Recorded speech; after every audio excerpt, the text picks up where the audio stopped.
So hello everyone, তোমরা সবাই কেমন আছো? আশা করি খুব ভালো আছো আর আমি অনেক ভালো আছি। তো আজকে চলে গেছিলাম ময়নাগুড়িতে ঠাকুর দেখতে, এই প্রথমবার। এর আগে আমি কোনোদিনও যাইনি, শুধু শুনেছি যে ময়নাগুড়িতে নাকি কালী পুজোতে অনেক ভালো করে। এর আগের বছর তো গিয়েছিলাম ধূপগুড়িতে, জলপাইগুড়িতে, এবার আর যেতে পারলাম না। ধূপগুড়িতেও যাইনি, জলপাইগুড়িতেও যাইনি, জানি না, মানে ধূপগুড়িতে দেখলাম অনেক সুন্দর সুন্দর করেছে। প্রত্যেক বছরই সব থেকে ভালো করার চেষ্টা করে ধূপগুড়িতে।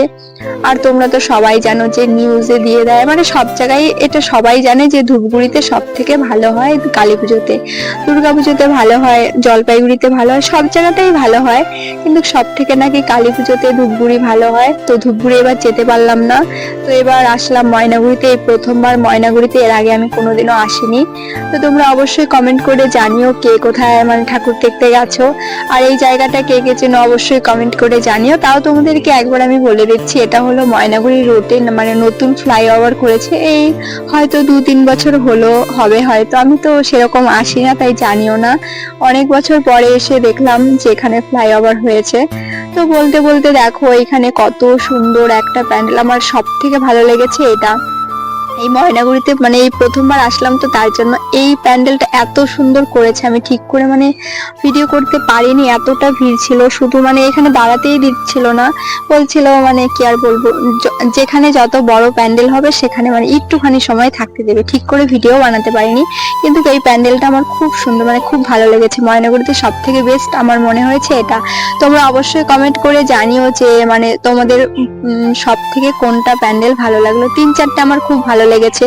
তোমরা পুরো ভিডিওটি দেখবে, কেউ স্কিপ করবে না, তাহলেই মানে তোমরা প্রত্যেক কটা দেখতে পারবে, তাহলে তোমাদের মনে হবে যে কোনটা তোমাদের ভালো লাগলো। অবশ্যই কমেন্ট করে জানাবে কিন্তু। আর তোমরা কোথায় গেলে ঘুরতে, ময়নাগুড়ি না ধূপগুড়ি, অবশ্যই কমেন্ট করো। আর ভিডিওগুলো আমার কেমন লাগে অবশ্যই তোমরা কমেন্ট করে বলো। আমি জানি না আমার ভিডিওগুলো কেমন হয়, তোমরা তো কেউ মানে বলতেই চাও না, আমি জানিও না যে কেমন ভিডিও বানালে তোমাদের পছন্দ হবে। আর আমি ভিডিও তো একা একাই বানাই, আর একা আমি কোনো এডিট করি না, কোনো কিছু করতে মানে করি না, তো জানি না কেমন হয়। তোমরা অবশ্যই একটুখানি বলো। তো ময়নাগুড়িতে এই প্রথমবার এসে আমার ভীষণ ভালো লাগছিল, তার কারণ প্যান্ডেলগুলো এত সুন্দর ছিল। 3-4টে তো খুব ভালো লেগেছিল। আমি এর আগে কোনোদিনও আসিনি, মানে এর আগের বছর জলপাইগুড়িতে গিয়েছিলাম, ধূপগুড়িতে গিয়েছিলাম। তো আমরা গিয়েছিলাম সন্ধ্যে 6:30টার দিকে, তখন বেশি ভিড় ছিল না, তোমরা তো দেখতেই পাচ্ছ। আমরা যখন বাড়ি আসছিলাম ধরো 8:30টার দিকে, তখন প্রচুর মানে সব লোকজন তখন যাচ্ছিল আর কি, তখন প্রচুর ভিড় হবে হয়তো, তখন মানে যখন বাড়ি আসছিলাম তখনই।